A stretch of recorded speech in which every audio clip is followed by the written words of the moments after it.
চিড়িয়াখানায় ঢুকলেই পায়ে শেকল বাঁধা পোষা হাতি সকলের চোখে পড়ে। ছোটদের দৃষ্টি আকর্ষণের জন্য তার গায়ে আবার বেশ চিত্র বিচিত্র করা থাকে। মনে আছে, চিড়িয়াখানায় একসময় মমতাজ নামে একটা হাতি ছিল। সুর তুলে সে ছোটদের মনোরঞ্জন করত। লোকে তার সুরে ছোলা কলা তুলে দিত। একবার একটি বাচ্চা দুষ্টুমি করে খাবারের বদলে কাগজের ডেলা সুরে ঢুকিয়ে দিয়েছিল। বহু কষ্টে মাহুত হাতির সুর থেকে সেই কাগজের ডেলা বার করে। হাতিকে পোষ মানিয়ে সার্কাসেও খেলা দেখানো হয়। মাহুতকে সে ভীষণ মেনে চলে, কিন্তু কোনো কারণে হাতি যদি পাগল হয়ে যায় সে মাহুতকেও মানে না। ঠাকুর শ্রীরামকৃষ্ণদেব একটি গল্প বলে ভক্তদের উপদেশের ছলে শিখিয়েছেন, ভক্ত হবি কিন্তু বাস্তব বুদ্ধি বিসর্জন দিয়ে নয়। আপনারা শুনছেন কথামৃতের অমৃত কথা। আজ শুনবেন কথামৃতের জনপ্রিয় গল্প মাহুত নারায়ণ। গুরুদেব তার শিষ্যদের শেখালেন ঈশ্বর সর্বভূতে বিরাজমান, প্রতিটি প্রাণে নারায়ণ বিরাজ করছেন।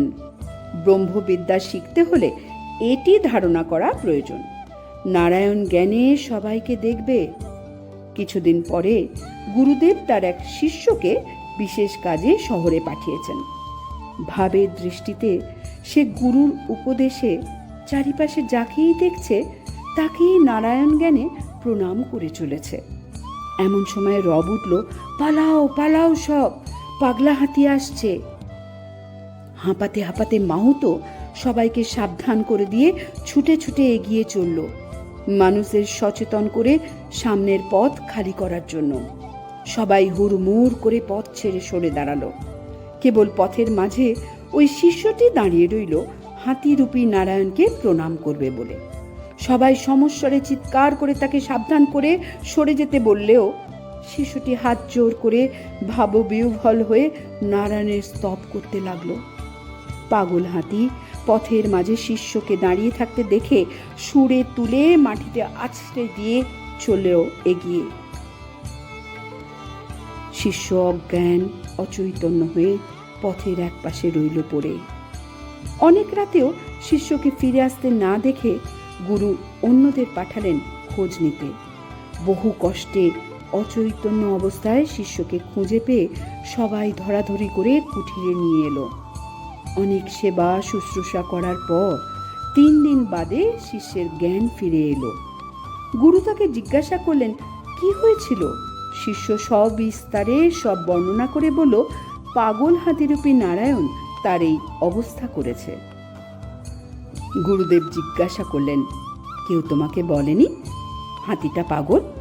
শিষ্য বললেন, হ্যাঁ গুরুদেব, মাহুত বারবার সরে যেতে বলেছিল, কিন্তু হাতি তো নারায়ণ, তাই তাকে প্রণাম করতে আমি ব্যস্ত ছিলাম।